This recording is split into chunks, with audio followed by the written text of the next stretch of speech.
Okay, this is a presentation on Chapter 2 of our textbook, and that is Understanding Ethical and Legal Considerations, and that starts on page 17 of the course book. Just be aware that this presentation is not comprehensive. It's just meant to kind of give you a little bit of an outline of what to study and read in the book itself. Okay, I do expect you to read the textbook to get a better understanding of the material. What I'm going to cover today is defining ethics, go over the four moral standards as defined by Manuel Velasquez. I'm going to talk about your ethical and legal obligations, code of conduct characteristics that should be present in any good set of code of conduct, ethical and legal use of social media. We're going to talk about ethical communication across cultures, and then I'm going to wrap it up with ethical communication principles. That kind of gives us that last little bit there. So what is ethics? Ethics is the study of the principles of conduct that apply to an individual group. And I pulled that directly out of the book from page 18. Basically, it's just how we treat each other. We want to make sure that we're treating each other fairly, right? So we have come down to like the golden rule, right? Treat others as you would like them to treat you. And it's kind of the same thing applies, whether you're in the workplace or at home or out in a social setting. That's kind of what you want to keep in mind when you think about ethics.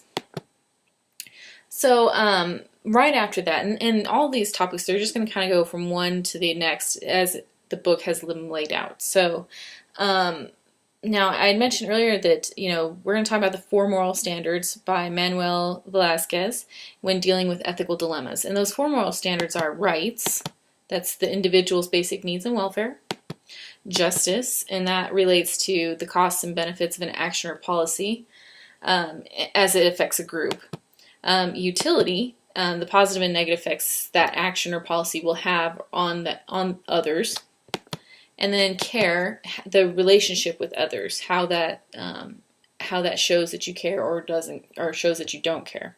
So these are the things we have to keep in mind when we're dealing with ethical dilemmas. All right, so your ethical obligations to your employer. So according to the book, and if you flip to page 21, you will see that there are several bullet points on things that you are required to do for your employer. Your employer expects you to be competent and diligent in your work. You need to have the skills, and you need to know how to use your skills.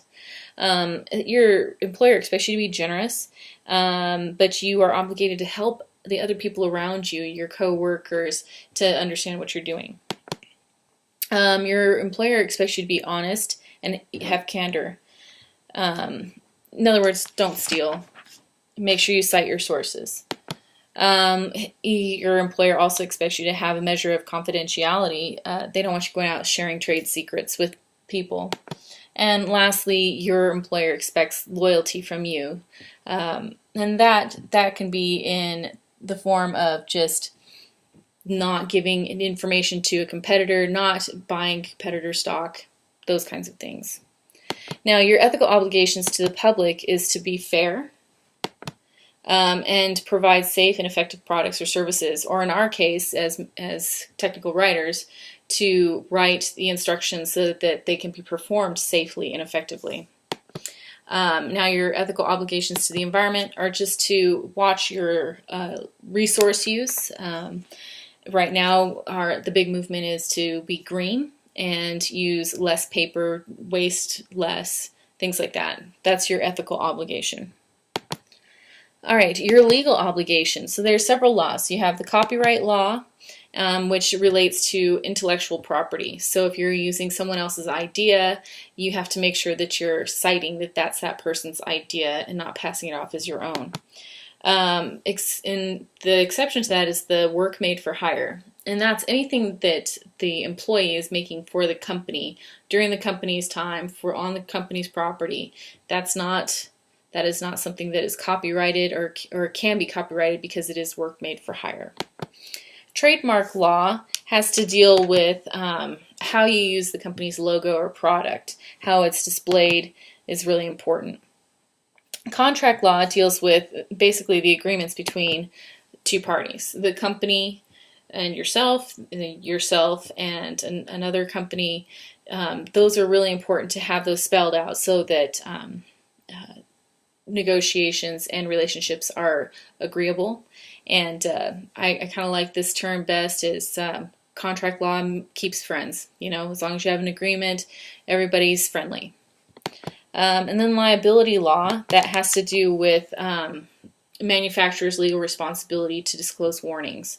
So just making sure that you have the appropriate warnings on whatever it is that is being written for. Make sure that that it's clear and easy to read, and it's not just in a tiny little bit of writing at the bottom of the page that nobody's going to see.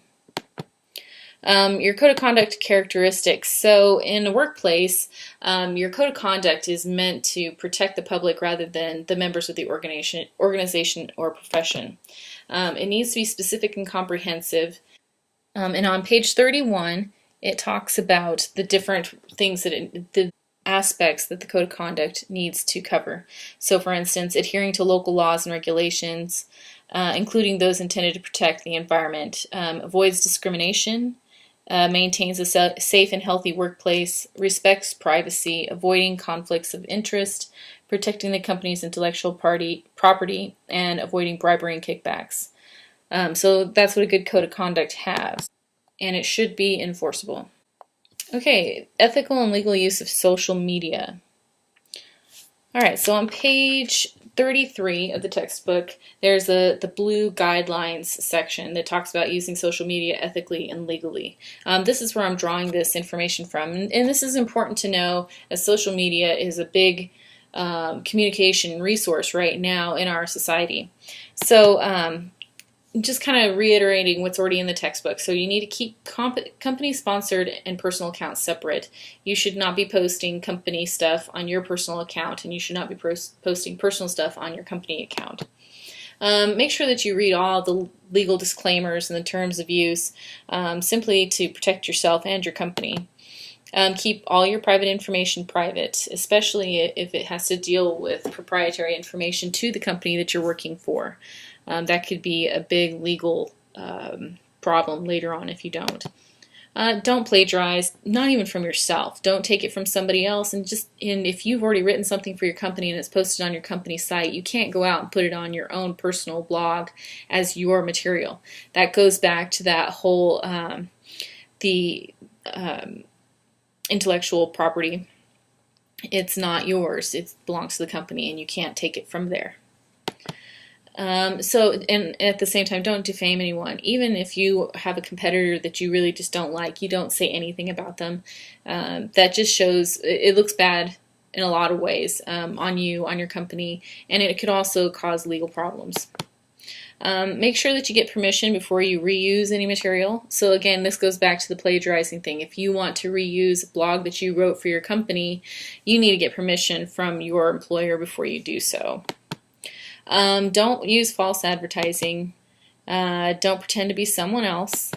And pay attention to your trademark usage. It's really important to maintain your company standards for using trademarks and any trademarks that relate to any of the relationships that you have with other companies. All right, ethical communication across cultures. So getting back into the book here, so this is going to be really brief, but on page 36 it briefly touches on ethical communication across cultures, and you just need to be aware of the target culture's ethical beliefs. There are some cultures where their ethical beliefs are very strongly embedded in everything that they do, and what you put out there could offend them. So you need to just be aware of what it is that you are trying to accomplish, and don't want to offend the people of the culture that you're trying to sell to or trying to write for. And then also be aware of the target culture's laws. There's laws in place that in other countries that may not be in ours. So, but just because it's okay here doesn't mean it's okay there. So just be aware of those things. Ethical communication principles. So this is our last section here, and it really ties up everything that you really need to know. So it just kind of go back to, we need to abide by the relevant laws. Watch your copyright, your trademark, your contract and liability laws. Make sure you know them, and if you don't, be in touch with the right people that do. Make sure you're not infringing on any of those laws. Abide by the code of conduct of your company. Abide by the company's social media policy. Make sure that you're aware of what you are allowed to share on social media. Know your ethical resources within the company and just in general as well. Be honest about everything that you do.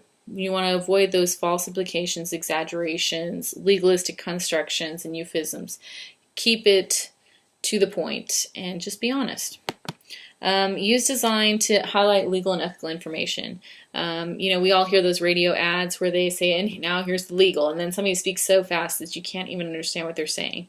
You want to avoid that in writing, simply because if somebody can't read it, then you are kind of in violation of the law. Be clear in your writing. Avoid discrimination. Don't put anybody down. And then acknowledge all your resources, and that just goes back to just citing your sources. And that's it. That's all I've got for you. If you have any questions, feel free to email me. But otherwise, I still expect you to read the chapter.